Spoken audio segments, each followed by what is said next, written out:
Fala galerinha do meu canal, e hoje vou mostrar pra vocês como se faz uma receitinha que ajuda a tirar tosse seca.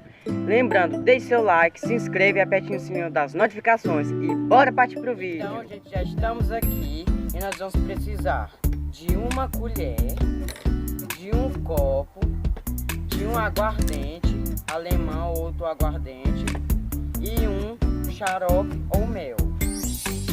Primeiro passo, você vai pegar o copo aqui, vai colocar 2 colheres de xarope ou de mel e depois você vai colocar 1 colher de aguardente.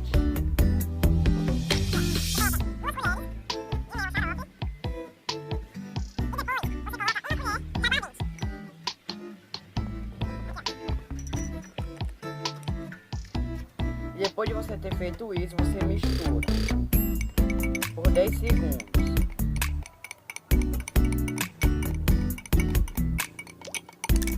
E depois disso, você toma 1 colher e guarda o resto na geladeira. Então, gente, esse foi o vídeo. Espero que vocês tenham gostado. Tchau!